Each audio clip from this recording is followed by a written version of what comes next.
Fire once was the hot dog. That's how you got here.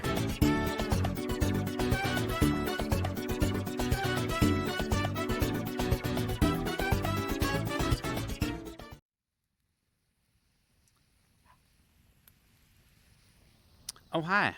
Didn't see you there. Come on. Come have a seat. We'll talk. Well, ladies and gentlemen, boys and girls, Hund the Hound here with another story time. It's been a while since I did the last one. I know I was supposed to do like once a week, but that didn't happen. It's coming up this December to be the year since I started doing these. I might have one more story in me. Who knows? Well, this one's related to World Wild Fur Camp 2024. Furries of the Corn. Sorry, gotta be dramatic. This year was different. This year was fun. I mean, every year's fun, but this year's just, it hit differently. If you've never gone to World Wild Fur Camp before, what it is a furry retreat. We're not a con, we're a camp. And it's like $100-something for a 3-day stay, which food and lodging and events are included. And I really love this camp, and I really pour my heart into it. And I'm very grateful to have a staff that does as well. So I just wanted to thank my staff up front. Thank you for Mr. Al Cabone for coming up with this idea and just letting me run with it and do amazing things with it. Thank you to the campers that came and had a good time and shared some ideas of how we can make it even better.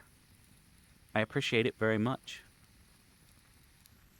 Where do I start, though?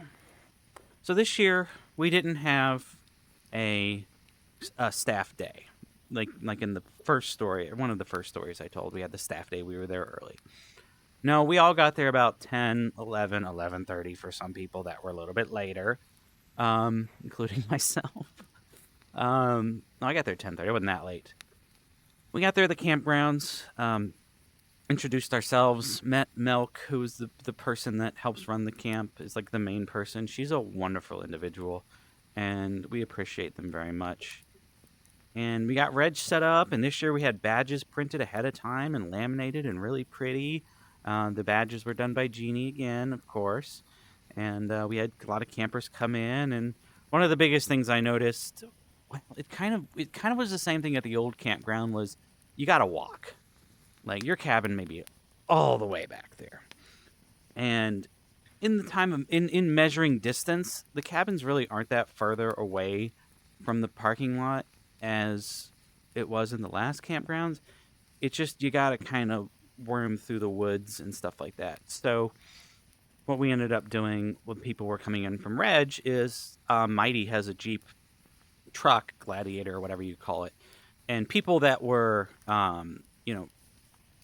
less able to walk that kind of distance, we would put their stuff on the hot cart, because the cart, your bedding and stuff needs to go through a heater to get rid of bed bugs and whatnot. And Mighty would drive them, and their harder stuff doesn't go through, to the cabins. What was really nice is once you got back there to the cabins, instead of each guild cabins being really far apart, they were just, 1, 2, 3, like neighbors. And that created like a really chill vibe. And that was really nice. And this cabin had like specialty drinks, and this cabin was doing this food, and this weird one, which I keep wanting to question, had like Shrek and like rose petals going to the TV of Shrek playing, or candlelight. Is just... okay. Anyway, and we got rid of the guild competition stuff this year, and it really made it super duper nice. And the goal this year was just kind of to chill and relax and figure out the campgrounds. Come eat food. Go away. Go away. This video is going to be last in my series for World Wild Fur Camp. So you'll already see the closing ceremony and the auction and stuff like that. If you haven't, go watch it. Spoilers, I'm about to talk about it here. In opening ceremony, somebody killed our guest of honor. Like, kind of dead. We're causing trouble. And I didn't get it filmed very well. I should have had another camera rolling. But either way, somebody killed our guest of honor. And the goal, since it's 80s horror themed, was to like find who killed, our guest of honor. And long story short, somebody actually came up. That was the first person that figured this. The first person that figured this out was Zen, and Zen figured out that Jaru was the murderer. The hints that Gabu left around was a dog bone, and then a staff badge, and you could tell they were hints because they were hints for the murder because they had like green tape on it. And then the last one was a baby doll that said it tried to eat me. And I think that one tripped up a lot of people because it's like a dingo ate my baby kind of joke. But I don't think people realize that this person, Jaru was the murderer, was a dingo. People just assume he's a dog. And so some people are like, Hund, yes. Do you have a dingo on staff? I don't know. Fuck, I fucked that up. Fuck. Kind of thing. But, it was really fun and people enjoyed it. And there was a little bit of confusion. I told everybody at the beginning, of like, there's murderers in the woods. If you find one, keep it. What that meant was we're putting plushies and dolls and toys of murderers and cute things in the woods. Some people found it and like, okay, I found it, and then walked off. And then later they found out they could have kept it. And they're like, dang. Sorry about that. I didn't want to make it too clear because I wanted to be kind of like a cool thing. So in the middle of it, Jeannie did a ritual. Not like a ritual, like a burning thing to burn all of the art and pictures and stuff of her and her ex. And I'm bringing that up because, well, go one, watch the video on her channel of her doing it. Two, you'll see in that video there's a wheelbarrow behind her. My dumbass hit my shin on it, and my leg is still swollen like, 2 weeks later. Oh, I screwed myself up. I should have gotten off of it. I should have put ice on it. But no.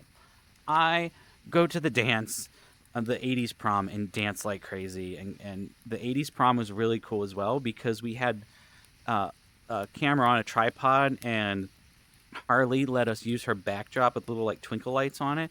And we took like really cool 80s pictures. I really enjoyed that. The place itself was really amazing as well. The lake was beautiful. There was actually people that got on the lake. I have some drone footage. Mighty brought his drone, so he let me fly it. Listen, I can fly FPV race drones 60 miles an hour, 5 feet off the ground. I can fly this super duper GPS like restricted thing. No problem. So I'm flying around the lake and take these just beautiful footage. This place is amazing, especially in the fall to get all the colors. And just seeing the campers out on the water relaxing and kayaking and canoeing and stuff like that. Only one person flipped. Only one person dumped. They were like at the dock, and at the last second they flipped the boat. I didn't get that on camera. I didn't get a picture of it, but it happened. So quite unfortunately, the weather was pretty good. If you were cold, you could just kind of go by a fire and warm up. The activities were a little bit different. Like at the last place, we had a ropes course, like 50 feet up in the air climbing on this course. This place, we have a brand new rock wall. Like when I went to do the tour, the rock wall was just like old. This is brand new, and we got to use it. I think it was put in like a couple months ago. Also, there was a leap of faith where you climb up a pole, get on top of the pole, and jump off to hit a ball. And you ain't gonna see me up there, I'm telling you that. The other thing, which I didn't get to record, which I might find some pictures of, is a giant swing. And I'm like, what is this? Turns out they take two people up on this pole and like all these harnesses, and they pull you up. But they use it to explain how hard it is to pull you up. They use a ATV to pull with a pulley system, pull you up in the air. And if they take you all the way up, and they didn't tell Java this, unfortunately, if they take you all the way up, the first 6 foot isn't swing, it's a drop. So you drop and then you swing, and poor Jaru got like jolted really bad in the swing, and like if he would have known that, he wouldn't have done that in the first one. But who cares? He's a murderer anyway. Whatever. Yeah, a lot of fun activities. The giant swing, I think, was really cool. It was really cool seeing a lot of the footage and pictures coming out of that. Hopefully I can find them. Things that I would change. Since we're doing a different thing, we're not going to do the haunting, finding the killer and stuff like that again. Next year's theme is bear. I wanted to call it Bear Scouts because our guest of honor Shutter the bear. So Bear Scouts, ha ha ha ha. Well, Bear Scouts is an actual thing. I'm an idiot. So we're calling it Fur Scouts. So it's camping, themed camping. Real smart there. Oops. And so what we probably do is some kind of merit badge thing. We're gonna have people, like legitimately, like people say, "Here's how you start a fire. Here's how you do this." Just kind of some ideas up in the air. What I found was that the Friday for staff and campers was really rushed because you got to hurry up and get in. You got to hurry up and get your stuff back to your cabin. Then you got to hurry up and get to the main hall for opening ceremony. And a few people had messaged me or had talked to me in person. They're like, do I have to leave? And I go, yes. They're like, can you please make this 4 days, like Thursday, Friday, Saturday, Sunday? And I'm like, we can do that. We've done that one year, but we didn't know it cost extra money. So we kind of put ourselves in the hole that year. But I told people, I was like, yes, we can do 4 days. It's going to cost like an extra $40, $50-ish. I have to check. Don't quote me on that. But we could do that. And I wouldn't set like opening ceremony on that Thursday. It'd just be like a con where it doesn't, you just get in and get relaxed. Maybe I think we'll probably do is have Reg from like, 11 a.m. to like, like, how my wrists don't go that far, to like, 5 or 6, maybe have an opening ceremony that evening, but still they have that whole day. Or do opening ceremony. I'll probably do opening ceremony in the morning. There's certain rules we need to tell people when they get to the property, where to smoke, blah, blah, blah, blah, blah. That we'll need to tell them. But, yeah, that way all of Thursday will be just kind of relaxing. So that's kind of a change we might do, and we're looking into. I got to talk to the YMCA staff about that. But other than that, and smacking my leg, it was a really good experience. The cabins were much nicer. They were warm. You can control how warm they were. I was smart this time. I put a heated blanket on the floor and our air mattress on top of it, so the air actually stayed nice and warm in the air mattress. I think there is way more property for our campers to discover. There's a lot of neat things that I went out on the video, the search for Twink's Treehouse. There's stuff I didn't even film that I had found that was really neat, that was like, this camp's really old. Like, people have been there forever. And it was just really neat to find it, and I think a lot of other people would have a good time going around to find it as well. So, thank you guys for sitting and enjoying. I appreciate it. Getting late. Probably time to go to bed. Got a RV over there, or a tent there. I'm gonna probably do the RV.